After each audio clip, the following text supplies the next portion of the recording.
Hello friends, गुरी developer channel में आपका स्वागत है। आज हम इस वीडियो में PHP के मैजिक कॉन्स्टेंट्स के बारे में पढ़ने वाले हैं।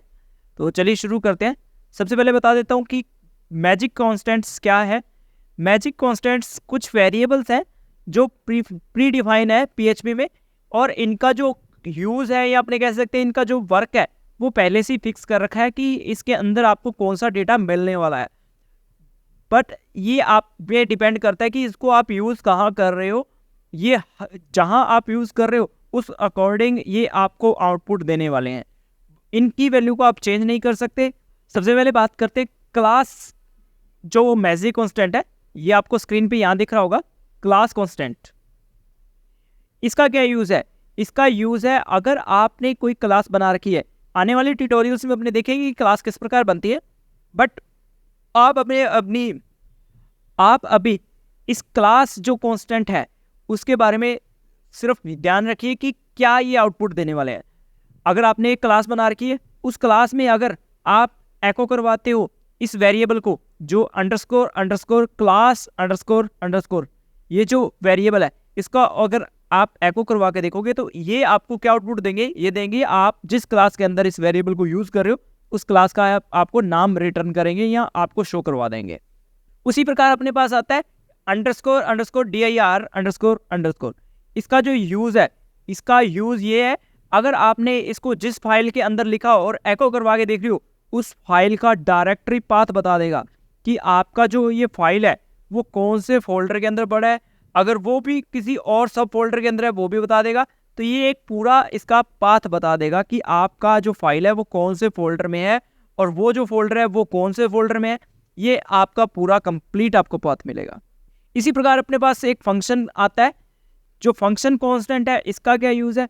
अगर आपने कोई फंक्शन बना रखा है, आप उस फंक्शन के अंदर ये जो मैजिक कांस्टेंट वेरिएबल है इसको अगर आपने फंक्शन के अंदर यूज़ किया तो ये आपको फंक्शन का नाम रिटर्न करेंगे कि आप कौन से फंक्शन के अंदर यूज़ कर रहे हो, उस फंक्शन का क्या नाम है। उसी प्रकार आपके पास एक लाइन के लिए मैजिक कांस्टेंट वेरिएबल आता है। इस जो कांस्टेंट वेरिएबल को आप जिस भी लाइन पर लिखोगे तो आपको ये उस लाइन का नंबर रिटर्न करेंगे कि आपने ये जो स्टेटमेंट है कौन सी लाइन में लिखा हुआ है। उसी प्रकार अपने पास एक मेथड नाम का मैजिक कांस्टेंट वेरिएबल आता है जो क्या काम करता है, ये आपका चेक करता है कि आपने जो ये मेथड वेरिएबल है, अगर ये क्लास के अंदर कोई फंक्शन बनाकर उसके अंदर लिख दिया तो ये आपको दोनों चीज़ का नाम बताएगा कि आपका जो मेथड है या आपका जो फंक्शन है उसका क्या नाम है, और आपने जिस क्लास के अंदर लिखा हुआ है ये फंक्शन उसका क्या नाम है। आपको क्लास का नाम और फंक्शन का नाम दोनों चीज़ आपको बताएगा। उसी प्रकार आपके पास आता है नेम स्पेस। आने वाले ट्यूटोरियल्स में अपने देखेंगे कि नेम स्पेस क्या होता है, किस प्रकार बनता है। फिलहाल आप देखिए कि जिस भी नेम स्पेस के अंदर आपने इसको एको करवा के देखा, अगर आपने एको करवाया तो उस नेम स्पेस का आपको नाम रिटर्न करेगा। उसी प्रकार अपने पास आता है ट्रेट। ट्रेट में भी सेम केस अपने इन फ्यूचर आने वाले कुछ ट्यूटोरियल्स बाद अपने ट्रेट भी बनाएंगे, और ट्रेट में भी सेम यही केस रहता है। आप ट्रेट के अंदर अगर इस वेरिएबल को, जो मैजिक वेरिएबल है, इसको एको करवाओगे तो आपको उस ट्रेट का नाम देखने को मिलेगा। उसी प्रकार अपने पास एक और जो इनसे थोड़ा डिफरेंट है, देखने में ही डिफरेंट लग रहा है आपको, अगर आप लिखते हो क्लास का नाम डबल कॉलन और उसके बाद लिखते हो क्लास, तो ये जो आप चीज़ लिखी है इसको अगर आपने एको करवाया तो ये आपको क्या प्रोवाइड करवाएगा? ये प्रोवाइड करवाएगा आपकी क्लास का नाम प्लस आपके जो नेम स्पेस है दोनों का नाम। आपका जो क्लास है वो कौन से नेम स्पेस से मिला हुआ है या आपने कौन से नेम स्पेस के अंदर आ रहा है, तो वो दोनों का आपको नेम बताएगा। तो ये जो यूज़ है ये होते हैं मैजिक कांस्टेंट के यूज़। इनमें कुछ मैजिक कांस्टेंट के यूज़ को अपने प्रैक्टिकल रूप में देखते हैं। तो चलिए चलते हैं विजुअल स्टूडियो कोड में। सबसे पहले मैं वेरिएबल जो यूज़ करने वाला हूँ वो डायरेक्टरी का देखने वाले हैं। अब अपने यहाँ लिखते हैं एको, फिर लिखते हैं underscore underscore dir underscore, semicolon add करता हूँ और रिफ्रेश करते हैं। तो यहाँ देखिए ये मेरे को बता रहा है कि आपका जो ये प्रोग्राम है वो कौन से डायरेक्टरी के अंदर है। मेरा सी ड्राइव के अंदर exam12 नाम का एक फोल्डर है, उसके अंदर मेरा hd-docs नाम का फोल्डर है, उसके अंदर डायरेक्टली मेरी फाइल पड़ी है और मैं उसको एग्जीक्यूट कर पा रहा हूँ। तो ये बता रहा है कि आपकी जो फाइल है वो कौन सी डायरेक्टरी पर है। तो इस प्रकार अपने डायरेक्टरी चेक कर सकते हैं। उसी प्रकार अपने पास फाइल चेक करने का भी ऑप्शन आता है। तो मैं यहाँ लिखता हूँ फाइल, अभी मैं इसको सेमीकोलन लगा के इसको चेक करता हूँ। तो यहाँ देखिए ये कंप्लीट पाथ बता रहा है विद फाइल का नेम। तो इस प्रकार अपने फाइल का नाम और फाइल की डायरेक्टरी चेक कर सकते हैं। अब मैं चेक करता हूँ लाइन नंबर। तो ये जो मेरा कोड है वो कौन सी लाइन पे लिखा हुआ है।